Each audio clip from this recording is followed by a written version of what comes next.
It's hard to know where to start with family history over there, except that there were these two brothers that you've heard about for quite some time, the Andrew and John, and they came over here, and the only thing I know really for sure is that one of them had an iron works in Boston or somewhere like that, and I think it was the younger one, and the older one was Andrew, the younger one was John. And apparently John was the reliable one in the family, and Andrew was always the kind of loose cannon. And when they came over here, Andrew was in debt to the king. And he stayed over here, and for that reason fought with the revolutionary forces. So this is the Colonel Andrew Balfour? Yes. Okay. The DAR probably doesn't know that. They've made quite a deal of Andrew Balfour and his cemetery down in Ashboro. DAR? The Daughters of the American Revolution. Oh, okay, all right. But as Daddy said, if they only knew that he was in debt to the king, they might not honor him quite as much. But this is the American Revolution. They might not have cared if he was in debt to the king. That's true. That's where Granddaddy's heritage comes into this to some extent. That's right. Well, because John was Daddy's direct descendant, or I said no, his ancestor. Sorry, and Daddy, John came over to try to solve some problems for Andrew because he was still in debt when he came back from the war. And when he came, there was a guy by the name of David Fanning, who was out to kill all the Tories after the Revolutionary War. And he heard that Andrew was there, and so he and his band of men came to kill him, and they did. Yeah. And then Daniel John Fanning was pretty notorious in this part of the country. That's right. And John came over to see to it that his widow was taken care of. And when he got here, apparently Fanning found out about him, and because he was a relative, he was after him as well. And all we really know is when he found out that the Fanning was coming, he and his wife, who was very pregnant, took off for South Carolina. We do not know to this day where he's buried, but he died in what we think is either Orangeville, Orangeburg, yeah. Somewhere down in South Carolina. Has anybody tried to find the grave John down there? has tried several times. Because, I mean, obviously, they've got a gin down there in that area now. What? John But I don't know. Jr. has a gin in that area. Is that in Orangeburg? It's St. Matthew's, at least they did at one time, which is very close to there. Anyway, they tried to get on board ship, and John died in the process. We don't know whether he had a heart attack, whether Fanning caught him and killed him, but evidently the men on the ship rushed the wife on shipboard to get her back to Scotland. And either she had the baby just before she left, or she had the baby on shipboard. We do not know which, but in any event, they got back to Scotland. She went to live with her family, their last name was Goldie. And that is how our name became Goldie Balfour, because this is our direct ancestor. And he apparently had got quite a name for himself. We learned this from a cousin we met over there. This is George Goldie? No, this is Andrew Goldie. Okay. Balfour. I mean, he became a Goldie Balfour. Okay. When he was taken in by the Goldie family.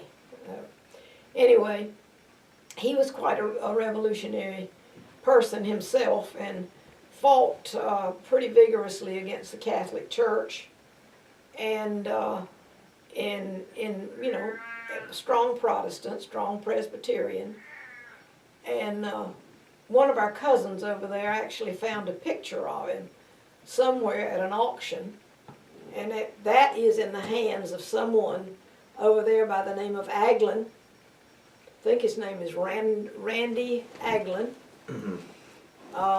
He is the Raglan that we know. I mean, I'm sorry, the Aglin that we know was Edward Aglin, and he was married to my grandfather's sister, and I don't know which one of the sisters. There were several, but he found this and brought it home from the auction, and it was hanging in his house when we went to visit. But apparently he, you know, was noted for some battle of storming of the hill or something with the Protestants in the fight with the Catholics. But in any event, then there's sort of a blank thing here between when his generation and my grandfather. I don't know. So would this have been the late 1500s then, or early 1600s, or? This I am not really sure. We'd have to check these dates out because I'm not sure. So I said I was watching the thing about Mary Queen of Scots the other day, and Yeah. you know, how she was raised about the French, and that's how some of the Catholicism gained strength in England. Right. With the House of Stuart, things of that nature. It was kind of interesting, but they weren't portraying a very colorful, picture of, they were portraying a colorful picture of the Catholics, and the Presbyterians in Scotland, and I don't know how extensive, but at least in the Edinburgh area, were noted for being very plain, simple, ordinary living people who didn't believe in all the fuss and bother that the English pushed in their hierarchy, all the fancy clothes and all the fancy gold in the churches and all that. So St. Giles Cathedral, I think it's in Edinburgh, I'm not sure, but anyway, is a very bland church, or was, and was noted for the straight plainness of the church, and it was a reaction to the Catholics that were there and all their fancy stuff, that they wanted all the gold they wanted in the church. But I guess that's neither here nor there. The fancy architecture and everything. Right, right. But St. Giles still exists. I'm not sure. There was a special on public television at one point about St. Giles, and I don't remember the specifics. But well, my impression of the Presbyterians has always been that they were not particularly evangelical. They worshiped more privately, than some of the other Protestant institutions. Yeah, and very, very plain. You didn't put on a lot of fuss. It was not that kind of thing. They were sort of dressed down, I guess the religion was, Mm-hmm. and rather severe, really. And their rules and regulations, I think, that they were what they required of their people. Was sort of dressing in sackcloth kind of thing. But anyway, that was all I really know about Andrew, except that somewhere between his generation and my great-grandfather's generation, which was the picture in here we have is 1874, I think. Your great-grandfather being George Goldie Balfour. No, my great-grandfather's John Hutton. John Hutton Balfour, okay. And George was your... Who was George Hutton was your grandfather was George Goldie.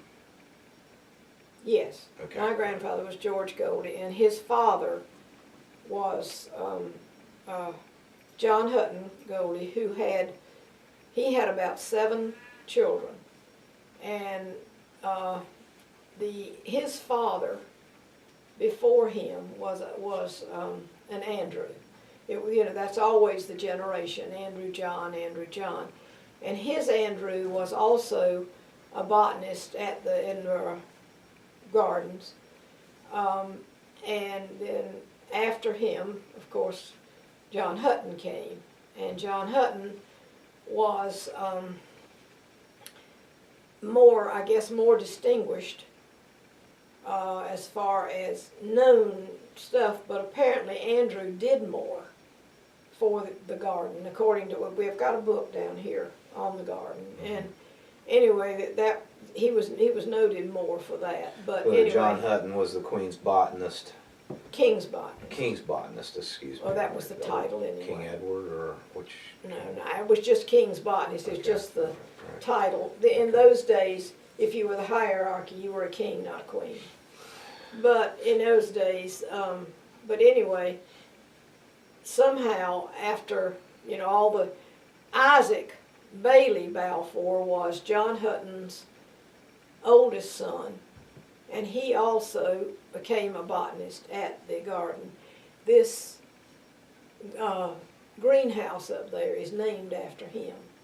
Isaac. Isaac. Sir Isaac. Yeah, Sir Isaac, and he was well loved by his students. I'm not sure that John Hutton was. I don't know. But John Hutton, from my understanding, was what's the word? He and Charles Darwin were colleagues, if you That's will, right. and often debated. Back and forth, back Yeah, and forth. I've read some papers and things like that Right. where they were debating, And I don't know this for sure, but I'm thinking that Charles Darwin was more of the liberal, and our ancestor was more of the conservative. I do not know that, he was but I more believe religious in his beliefs that. Right. relative to the origin of species, and they quite often debated I would- biblical. That was what I would guess. I would guess this, and because there are a lot of, in our ancestry, there are a lot of ministers.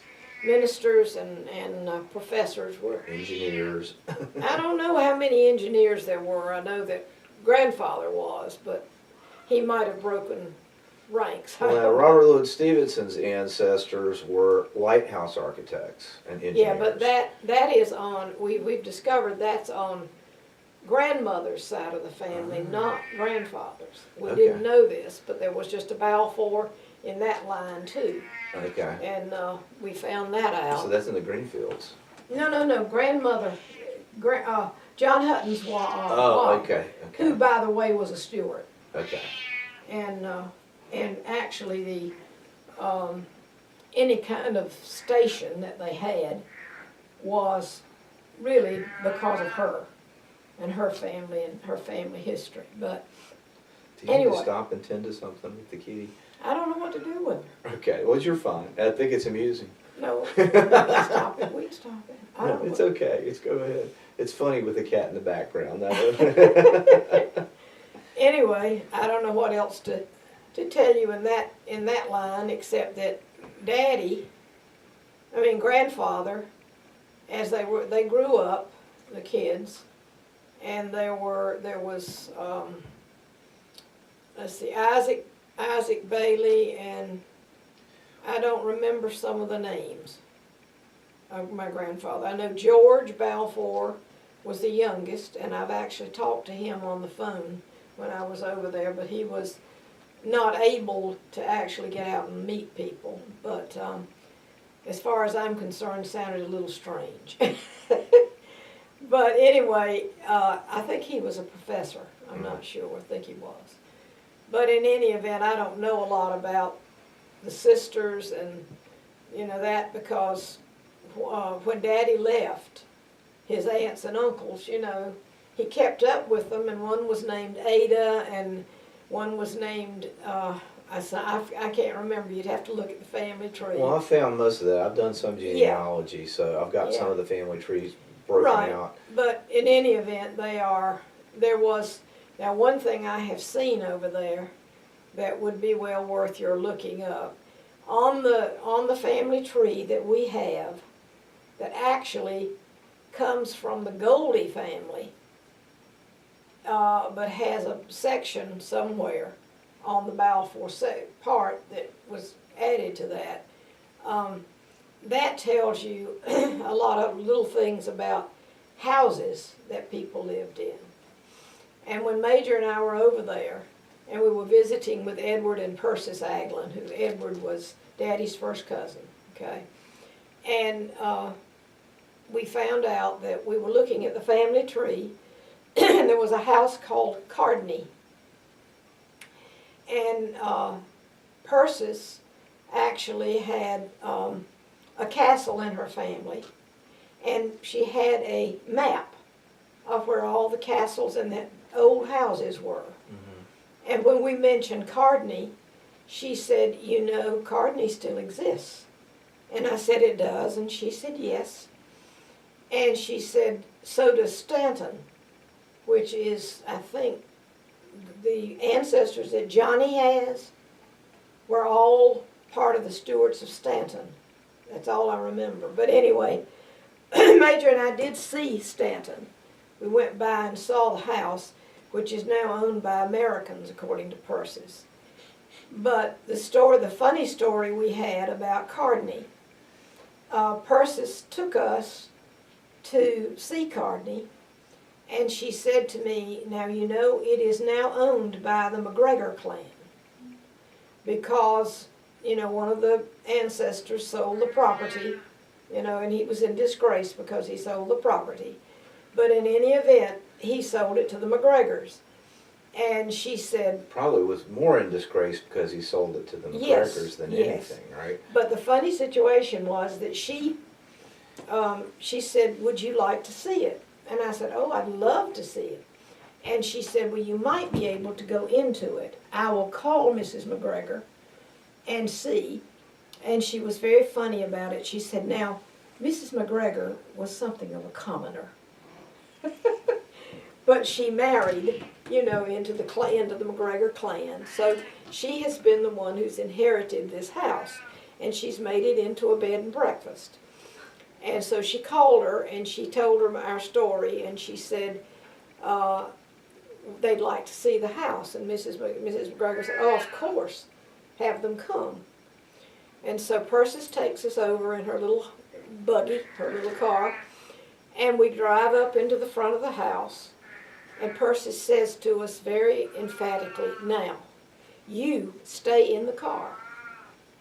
I will go and announce you. So she gets out of the car, she goes to the door and announces us, and then she signals for us to come. But this is just part of their little way of doing things. So we went in and we went through the house, and it was just, you know, amazing to me to walk where my ancestors had walked. It was just amazing.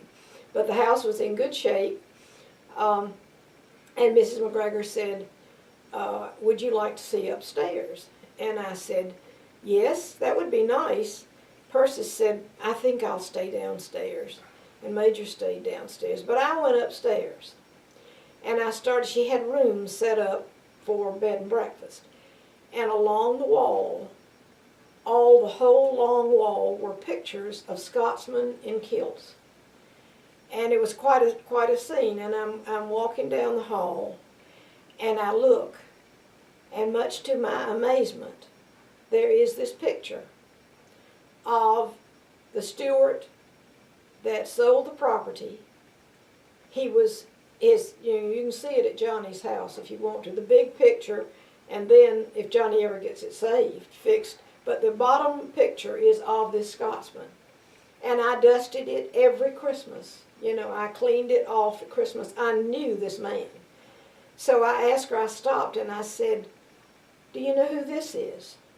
She said, no, I really don't. She said, I found that in the attic. And I just died. Did you tell her the story then? I said, I really think that is one of our ancestors.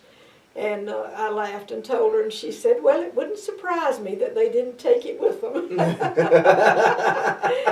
But when we got into the car, and I told Persis that, you know, we'd enjoyed it and it was all, we'd thanked the lady and we were leaving. And I said, you know, she was very nice. And she said, well, yes, but you do know about the thieving McGregors.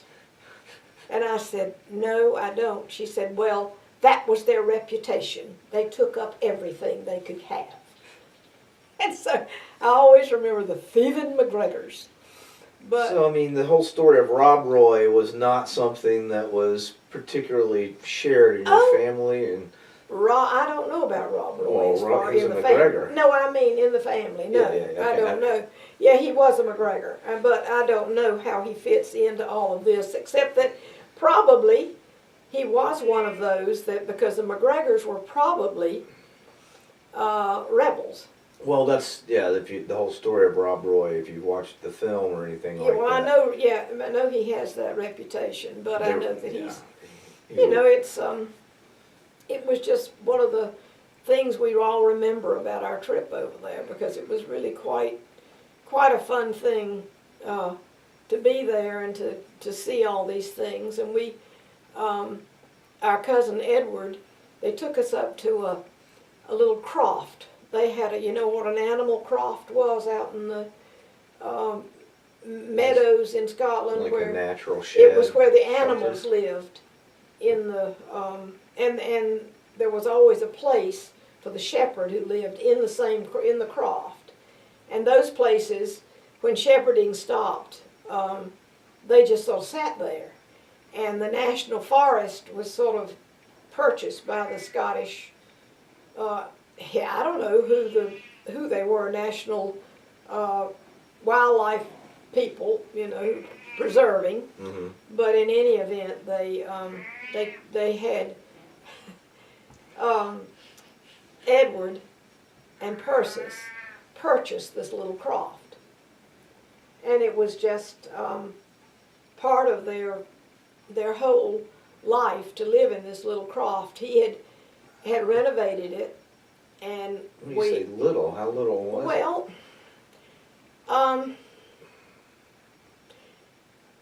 not any longer than this house, but you know, it was. Major would be able to tell you, but it was rather small. They had a living area, and then the beds were in two little sort of sections that you could tell. But the bedrooms they had a bedroom, and then they had another one for their children. That is where Major and I slept. Mm. And one of our memories is because when they slept, it was bunks. And it was bunks with springs underneath the mattress. And I will never forget, Major insisted that I sleep on the bottom. He went up on the top, and it was, you know, the springs were just going all night long, and I thought, he's going to hit me, sure as the world.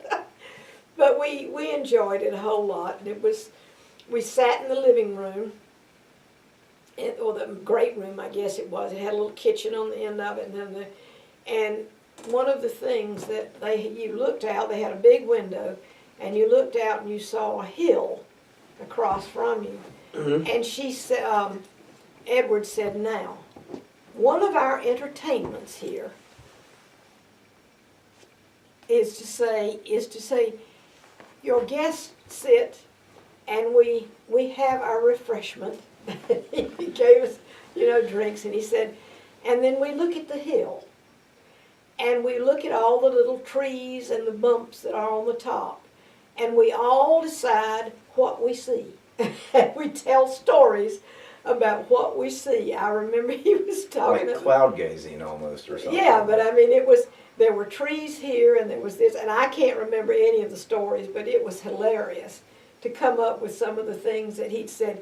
Someone said this was a donkey, or someone said this was some strange phenomenon or whatever. I don't know, but he said that we have some wonderful stories, and it's quite entertaining to sit here and do this around a fireplace, because place near the garden for a while. After he was 6 years old, they came over there from New Zealand, where Daddy was born, in New Zealand, we think Westport, New Zealand. We don't know for sure. Grandfather was over there. Are you recording this? Yeah. Grandfather was designing a bridge over there. And they were over, 6 or 7 years. I don't know how long. But then he came back and he lived in a little place called Number 6. It was in a circle, sort of close to the main house. And he used to tell me when I was a child, when I used to tell him that I wanted a dog or I wanted something, pet, and he used to say the only pet I had was the iron dog that sat outside the door of Number 6 in Relief Road. And when Major and I were over there, I said, I've got to find Number 6. So we went around till we finally found it. And there was that little iron dog still sitting on that porch. So it was kind of touching to me that, matter of fact, I think I kind of teared up that day. Because Daddy used to tell me all kinds of tales. He told me about not having enough money to go to the bakery. His mother always made most of what they ate. But he would run down the street at times and smell the good smells from the bakery. And he and his brothers and sisters would wish that they could go in the bakery and get some of the good things that were there, not realizing that probably what they had at their mother's house was better than what they had there, would have had there. Yeah. But, what else can I tell you? Down below. The top was a greenhouse that was attached to it. I mean, as a part of the botanical garden. The key is a key to the wine cellar of the lower house, the in-relief house. That is where my great-grandfather lived as King's botanist. And it's where your grandfather visited all the time and used to tell me tales about, there was a nursery, the top level is a nursery. And they used to have a little circular area around a staircase. And the kids would be allowed to lie down on the floor and peep over the top of the railing to watch the dignitaries come in to the different social occasions that they had, quite a few of them. This was at the botanical garden. Yeah, this is in the center of the botanical garden. Okay. It is now a museum, as far as I know. Yeah. Well, the Inverleaf House is also, it has special events where they do art exhibitions. Yes, they do now. Yes. Yeah. But it was, as I say, a home. You also used to tell me about the upper window. The upper window is where, when my Aunt Ada used to stay up there with the children in the nursery to keep them under control. And she would lower a basket out of that open window to get food brought up from the kitchen to feed the kids. And the tale that I was told by the caretaker there when I was over there was that there was a lady in gray that lived was seen upstairs in the nursery by many of the guards that guarded the place at night, and they swore she was a ghost that patrolled that place. And when I left there with my cousin, or my father's cousin, she looked at me and she said, Aunt Ada used to wear gray dresses all the time. So they, that sort of put shivers down anybody's spine that maybe she is the ghost. And she wasn't looking out the window at you. No, she wasn't looking out the window, but it was just the guards. Some of the guards would not go up there at night in the nursery. It was a no. And so you ask, how we got from grandfather's great-grandfather to Daddy and over here. Yeah. What happened was that, as far as I know, grandfather, okay, the way the Scottish hierarchy was, the boys that were born into the first class were not allowed to have a trade. They all had to be professionals. Yeah. That meant a lawyer, a doctor, a professor, or a owner of a manor. The manor houses were owned by, that's a mess. And my grandfather, I don't know, he had a talent with drawing. He was something of a, what do you call him? I don't even know. An architect, maybe? Architect. As a We matter of wanted to fact, work those on- pictures up there on the wall, they're fading, Yeah. he but drew they were them. from his book. Okay. And Johnny, I'll take somewhere pictures of them. Johnny has the picture of the one that is a farm, which I gave to John one Christmas. And I don't know whatever happened to it, because I don't think he didn't know I had framed it, and he didn't like me taking it out of the book and framing it. So I don't know what the story No, was. this is George Goldie? No, You're this talking- is George Goldie Yeah. that did, the drawings. Yeah. But he was commissioned.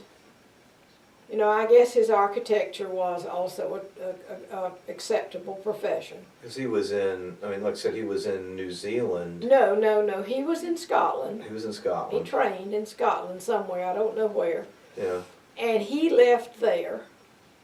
He married, yeah. okay?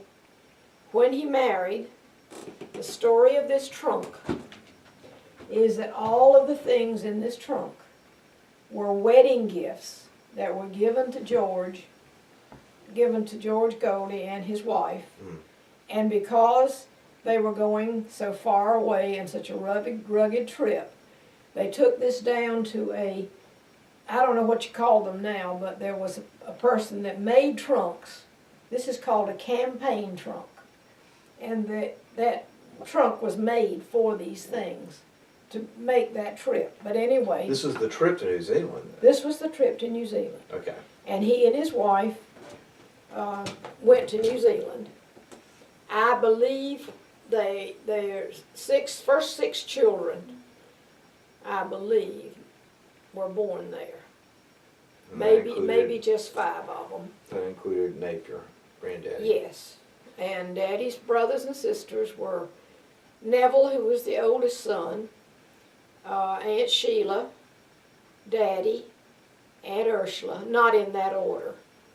And then Daddy, Uncle Tom, and Audrey. But Uncle Tom and Audrey, I believe, were born after they came back to Edinburgh. And George's wife was Alice Wiley? Alice Wiley. So that's the Wiley connection. Right. Okay. And they were over there for those years that George Goldie was designing this bridge. I think it was Westport, but I don't know, and I don't know which bridge it was. I've had friends who tried to find it and they couldn't. But in any event, they came back to Scotland, and as I said, lived in number 6, Enderley Throw. That's what I know. So that was, granddaddy was born in New Zealand. Right. And there's actually some articles that I've found, some clippings, I think I might have shared with you, of his announcing his birth. Oh yeah. In the that's New right, Zealand, yeah. Nelson, I think, was the town. Oh, okay. in New Zealand. Okay, well that's good to know because I don't remember. But Yeah. anyway, they lived there, and I do not know at what period. I don't know.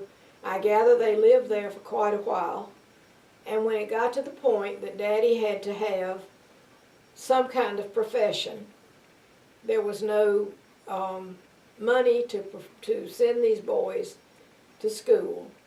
I do not know what happened to Uncle Neville as far as his training. I know that he had a falling out with the family. He was, the eldest son of the eldest son, so he was supposed to have inherited whatever they had. But he, in a huff, packed his gear and went back to New Zealand and broke all ties. My daddy tried over the years to contact him. He knew he was there because he got, registered letters signed that he was there. And since then, I have... In other words, he sent him letters and they were received. Yes, but he never responded to him. Okay. But I did have a friend, Beth and Bruce Weir. And Beth Weir's father came over here and was very interested in our story. So when he went back to New Zealand, he started looking for my family to see if he could find out Any anything. Balfours, yeah. And he found out that Uncle Neville, he found out where he lived, that he had married, he had no children. His wife had only died 6 months before Mr. Swenson found that information. But apparently Uncle Neville they had a farm, I believe, and all he said he could find out about Uncle Neville was that the people in the village thought that he was a very strange fellow. That's all we really know. That's what Swenson told us, and it sort of dropped there. Okay. But anyway... so they came back to number 6. So the rest of the family was still there, and Daddy, it was at about the time that you were, he was about, maybe 16, 15 or 16. And Uncle Ned, who was Grandmother Alice's brother, was something of a religious fellow. I don't know whether he was a minister or a religious leader of some kind, but in any event, he decided to take in a group of boys and train them in religion and in schooling beyond where they had been. And Daddy used to just tell me he had equal to 2 years of college over there. Mm. But in any event, Uncle Ned took them in and worked with them, and there were several tales that Daddy used to tell about, they were always into mischief because Uncle Ned was quite a strict guy or something. But anyway, Uncle Ned arranged with a Mr. Cobb down in Lumber Bridge to take these boys in. Several of them, I don't know how many of them went, but I know that there were at least 4, and train them in the profession of farming. And the idea was that they would go back to Scotland and maybe buy land and become, landowners. Well, because of the times... The Depression and... Well, it wasn't really just the Depression, it was sort of the war. Because Daddy, it was the Depression, yeah. When did he come over originally? Before the war? Before the First World War? Daddy the Great War? Daddy came over in 1907. Okay. At 17.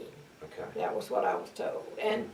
And he actually came over on the last full voyage of the Lusitania, which sunk the next trip. But Sean actually found their names on the shipboard listing, so we know that's true, that they were on that last voyage. But we met some of the people. Daddy was very close to a couple of boys by the name of Phillips. One of them was Colin Phillips, and the other was Macaulay Phillips. And they kept up with one another for quite a long time. But Daddy went to work he worked for Cobb for a while, and then he took a job with the Malloys. that were down in Lumber Bridge, which you've met, the Malloy brothers, I mean the Malloys, and they were called the Malloy brothers, Mm-hmm. and they owned this farm. And Daddy worked for them for quite a long time, again, you know, learning all the things about being a farmer. And then he saved his money. He sent some home to his mother. And I don't know when his father died. I can't remember. I know where he's buried. He's buried in a cemetery, a city cemetery in Worthing, England, not in Scotland. And so his grandmother. But, and we've seen that grave, so we know. But anyway, they, well, because of the war and everything, Daddy couldn't go back as he had planned to do. And so when Depression came, he took his money out of the bank, and you know there's this famous case that he took his money out of the bank, and the last minute managed to be the last check coming out of that bank, caused quite a stir, and a lawsuit and everything else that Sean says is listed in the some of the law books. Yeah. But in any event, he was able to keep his money, so he invested it in the farm. And in the meantime, the McGregor family down there had lost the farm. So, you know, he bought it probably. They're becoming the McGregors again. There they are. But anyway, he bought that farm with his money, and money from Aunt Sheila and Aunt Ursula, I understand. And Aunt Ursula stayed in Scotland and took care of grandmother until she died. And then after she was so poor at the time that I found this letter, and she said she said that grandmother, she told a few things about how, you know, she was ill and how she suffered and all this. And she said, I sent the poor dear to Worthing because I knew she'd want to be buried with Father, but I could not afford to go with the casket. Because, I mean, she was really poor apparently. And so there was a cousin down there who met the train and saw to it that grandmother was buried with grandfather. And that's when I first learned that when you have someone like grandfather being buried and you've known the plot, then the next thing you do is you dig the grave and you put the other person on top. So this is Alice Wiley, and she's buried in Worthing. In Worthing on top of grandfather. I mean, they've got, and actually there's... Spaces at a premium, and it's probably more cost That's right, and there's a cross sitting on this top of this grave with 2 layers, you know, I mean, of cement. His name is the bottom and hers at the top. It's interesting. Have you been there? Huh? Yeah. You've seen Yeah. the grave, okay. Kathy found them for us. Okay, so what church is this? It's not a church. It's a city cemetery. Cemetery in of the city of Worthing, Okay. which is not far from. Oh, what's the place that's so famous on the not Somerset? What's seaside resort in England that's so well. Brighton. Brighton. Because Kathy was living near Yeah, Brighton. at one yeah, time. and see when she knew I was looking for grandfather and couldn't find out anything or grandmother, and so she took it upon herself to go looking, and you know wrote and said she found them and where they were, and so we actually went down there. One of the trips we took over there and went down over there. As a matter of fact, I stopped at the train station and bought carnations and went down there, and there was one of these little cement vases, and it had broken off, so I put it on. I didn't know who it belonged to. It was just lying there. I put it on the grave thing and poured some water that was sitting somewhere and put the carnations in it, and thought to myself, you know, someone will always wonder who put those carnations at that grave, because I don't imagine anybody ever visited it, because you know, I was really the last of the generation there. I mean, it was the way it was, because everybody was gone. But in any event, Granddaddy, you know, got the farm, and then when grandmother died, Aunt Ursula had been caring for her, and Aunt Ursula and Aunt Sheila and Aunt Audrey were the three sisters. They had all had boyfriends who died in World War One, because they were, and so Daddy used to call them unclaimed treasures. That was just his title for them. But Aunt Ursula came over here and took care of Daddy. Audrey stayed over there. I do not know. She was a Norland nurse, just like Aunt Ursula was and Aunt Sheila was. Aunt Sheila was traveling with diplomats like Mother. So, you know, she was all over the place. What do you mean, diplomats? Well, like Mother? Different country, the diplomats from different countries, I guess mainly in their case it would be Scotland or England, they would go with the family to take care of the children. That's what Mother did. You know, Mother went to Czechoslovakia, wasn't went to it? Czechoslovakia for 2 years, to Paris for 2 years, to Hawaii for 2 years, and then ended up in Boston, and then finally Washington. But Aunt Washington Sheila, State? no, DC. DC. And Aunt Sheila, And caring for the children of diplomats. yeah, right. Okay. All right. Usually they were children that were in some way afflicted. They couldn't go to school, or couldn't go and stay in a school, because, you know, they would have gone to a school like that. But in any event, that's, you know, Aunt Sheila was up there and she met Mother, and that's the story of how they came down to the farm and she met Daddy, and Daddy always said that, you know, they didn't waste any time, because he was 40 and she was 31 or 2. And so they got married in 6 months. You know, it was just No, after they met. How did she meet? She met Aunt Sheila in Washington. They were they were Norland nurses together. Together. You know, and Yeah. and they had sort of a little club. And when they went on their vacations, which were sometimes 2 and 3 months, She came to the farm on a vacation. she came on to the farm on a vacation with Aunt Sheila. So, and that's how they met. And this would have been after the war then. Yeah, after the war. This was 30, no, wait a minute. The First World War, after the First War. Yeah, the Great War. Right. That's right. When I say the war, that's what I'm Right, referring it to. was 19, well, Mother was married in 1929. Is that right? Yeah. They were married in So he'd been there some time. Oh, Daddy. Oh, yeah. He was, you know, he really, he could never find a girl in Lumber Bridge that he could love. But there were pictures we found of him. You know, he courted a lot of the girls down there, and so did Uncle Tom. And then Uncle Tom married one of them. Now, how did Uncle Tom? Uncle Tom also came over as one of these? He came over, not when Daddy came. Not to work with Mr. Cobb. No. Uncle Tom came over later because Grandmother felt that he needed some guidance. And he wanted him to come over and live with Daddy and try to get a life for himself. And all I know is that somehow Uncle Tom became a salesman. He used to sell Black Leaf 40. That's all Tobacco.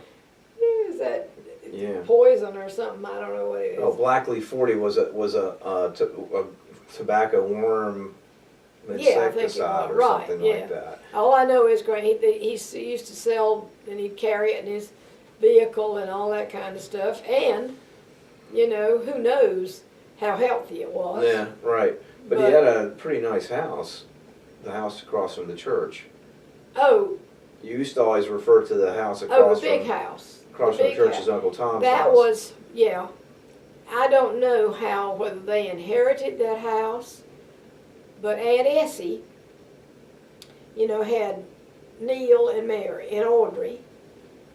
And when Neil was about 2½, she had a terrible attack of asthma and died.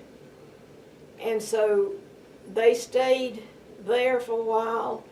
Then they went up and lived with the Hubbards. Mrs. Hubbard was the mother, a sister of Essie, I think, Shaw. She was a Shaw, and she married Mr. Hubbard, and they were in Fayetteville. The children stayed with them for a while. Then they went to Salemburg Academy, a school where the children lived in, and supposedly it was like a boarding school. And I gather that Aunt Ursula, or Aunt Ursula and Mother, or Aunt Ursula and Aunt Sheila, went down to see these children and said the conditions were terrible. They were not well cared for. They were not well educated. They could not stay there. So that is why they came back to live with Mother and Daddy. Now, I don't know the dates on any of this. I just know that they came back, and they were both there with Mother and Daddy when John and I were both born. And they were a part of the family. And Audrey always felt, that they were more her family than anybody else. As a matter of fact, I think Mrs. Hubbard was a little bit sort of insulted because they didn't look at her as, their real aunt. But Mother was trained to take care of children. So, it just sort of came natural to her and they knew how. And she, Mother had a wonderful way with kids. She really did. Yeah. I always remember. Oh, I know how lucky I was. The Sunday school classes and yeah, sitting there and studying catechisms. Oh Lord, yes. Oh yes. But anyway, that's sort of how they came here, and they were married, as I say, in 1932, and they, I guess the rest is kind of history. I mean, as far as they were concerned, because Mother really adapted to the farm pretty well for someone who had lived In quite a few places. well, and she'd lived quite a high life, I mean, it was in the 20s, and she was a flapper and all that kind of stuff. It was quite a step down, but she was adjusted. Well, and that would have been during the suffrage movement. Probably. So you went through a lot of that. The suffrage movement in England was in 1928. I'm not sure when it hit the States, if it was before or after that. I don't know, but I do know that my mother did not. She had one friend that she was very close to in Lumber Bridge. Her name was Mary Harper, and she was a lovely person. And I don't know why she died, but she was ill for quite a while, because we used to go down and visit Mary Harper.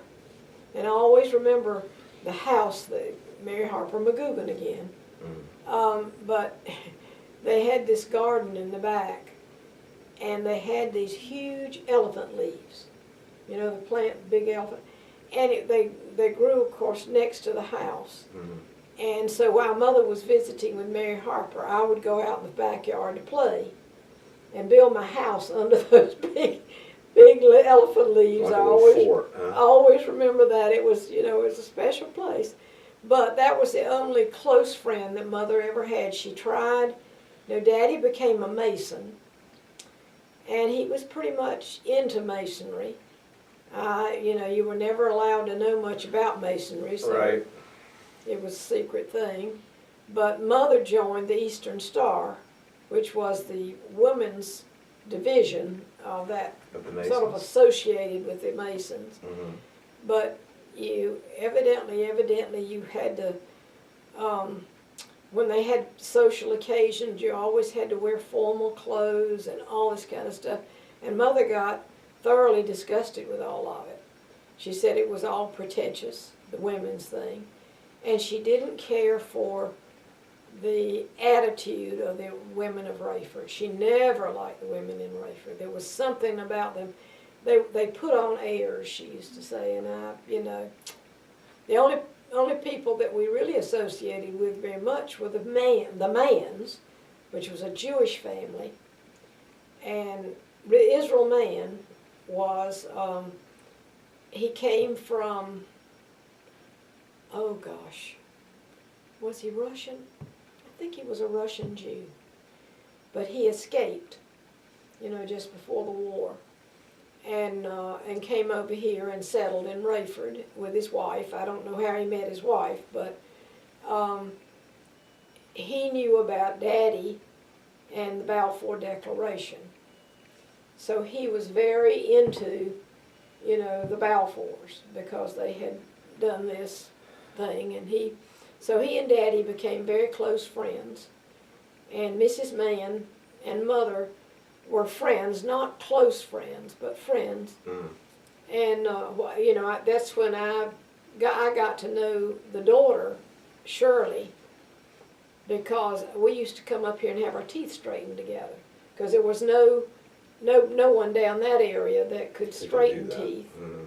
And there was someone here in Raleigh that was really well known, Baker, and Dr. Baker's the same doctor I went to. yeah, Dr. Baker, and I've forgotten who his partner was at that time. Ruar? No, that was no. It was just Dr. Baker when I Yeah, went for my yeah, orthodontist. Right, but they straightened our teeth, and we would come up here and go once a month. It was quite a nice trip. We used to love making it because we'd, go shopping and all that sort of stuff, and all the little shops that were downtown that were, were really nice and they're gone now. And we'd always meet to eat at the S&W cafeteria. I remember that, and that was quite a fancy place to us who ate simple farm food. So anyway, that's about it right now. Now, from the farm standpoint, though, I mean, you were raised on the farm. There were a lot of people around the farm, Yeah. I mean, some of them I met as a kid, Yeah. like Buena and Ethel, and Yeah. they cared for you growing up to some extent too, right? Well, see, the thing about it was because we had English heritage, Daddy tried to carry on a lot of English tradition. And of course we had the people that lived on the farm were descendants of the slaves, because that had been a farm that had been operated by slaves in the past. The McGugans had run it as a plantation. Oh yeah, it was a plantation. But anyway, people like Nisi and Malachi, and I've actually got a picture of Malachi in there. They married and lived on the farm, and Nisi was my nursemaid when I was growing up, and I guess she had been for John too. But she had to have a uniform and all that kind of stuff, and so we were probably regarded as a little peculiar because we didn't fit into the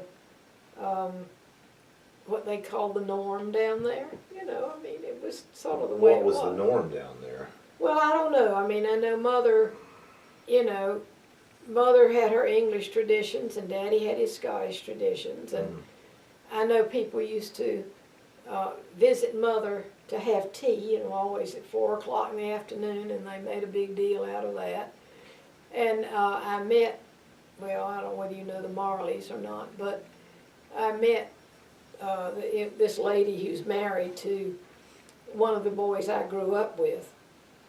And she grew up in Red Springs, and they married, and she said, your daddy had sheep. And I said, yes, we had sheep. She said, it was one of our favorite things to do on a Sunday afternoon, to drive out and see the sheep that Mr. Balfour had. And I said, well, why didn't you people stop and have tea? Oh, we could never do that. We could never do that. We didn't know whether we would be accepted. I mean, they were a nice family. This mailman. But anyway, I just thought that was funny because I thought about it, well, why would they feel that way? But see, I had no white friends before I went to school. I had one little girl who was the daughter of the tobacco farmer. And I could never spend the night with her. She could never spend the night with me. I don't know why. I never understood why. But anyway, I used to go to their house. My fondest memory of going to their house was at Christmas, because they had a big pie safe. A what? A pie safe. Okay. You know, Yeah. and Mrs. Fields used to cook cakes at Christmas, and she'd start, you know, gosh knows, I don't know when, early. But that pie safe was so full of cakes, coconut cakes, chocolate cakes, you know, it was just, and I thought that was absolutely wonderful, because my mother never, well, all we had was the Christmas pound cake, you know, we never had all this stuff, so I just thought that was wonderful. And occasionally, Mrs. Fields would let Betty and I come in and have cake at Christmas time. You know, Mother didn't mind that, but it was, I have a feeling Mother wouldn't have approved. It was just the way it was. They were our, what am I going to say? They worked for Daddy. Oh, okay. You know, they were another class. So it was a sharecropper? Yeah, he was a sharecropper. Because Okay, Daddy so- never liked tobacco, and so he was a sharecropper. But then Dad got a share of the tobacco, and he yeah, really didn't. yeah. Well, he got a share. Well, Of the profits from the tobacco. Yeah. Was it Yeah, more of a right. monetary exchange rather than a Yeah. crop exchange? Oh, yeah, I've only yeah. heard very small things about No, sharecropping. it was monetary, because you know, they take it. Now, Daddy would see to it that the tobacco got to the market. Mhm. You know, but the Fields family graded the tobacco and, you know, harvested the whole thing. That was done by them. But but Daddy sort of paid the bills and whatever. I don't know exactly how it worked. But So there were sharecroppers, and there were also hired hands. yeah, Also, you know, there was some a little of both. yeah, These people would rent some of the land and share and cultivate it. Those are the sharecroppers, right? yeah, right. And then there were other people that were just some of the descendants of the, you know, slaves and the people that worked the farm Well, were hired to help with the farm, and some did sharecropping. Is that- Right. Well, it depends. See, there were a lot of houses on the farm that were used by these people. They had been houses for, I guess, for the slave earlier. I don't know, but And they I were played nice in places. some of them. Some the one across the street Yeah. that was in That somewhat Johnny's house. ramshackle. Yeah, at yeah. the time. I remember playing Yeah. in that. and there was one further down from that, Which bigger house. Leonard lived in a house down at the That's corner. right. I That's remember right. that. Yeah, and there was one way down off the highway, off Highway 20, down in that area. I remember that one. And Ethel and yeah, that was before my time. But Ethel and Vander, see, they were both family. You know. And Vander was the grandchild of a slave. Is that Yeah. right? From the farm originally. Right, and his grandfather was Andrew Melvin, and Andrew was Buena's father-in-law. Okay. Um, And Buena lived just down the road. yeah. Wine cellar that the key belongs to has been cemented off because the children used to go down in the wine cellar. It was so deep and so complicated that they'd get lost, the children. So they had to seal it off. And that key was what was left from the gate that opened it. So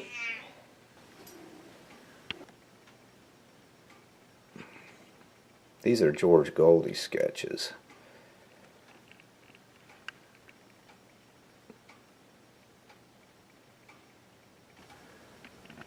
This is John they Hutton were all down the Balfour. road. Andrew, I guess Oh, Andrew and she bought named his one of house. her kids What? Andrew too, didn't she?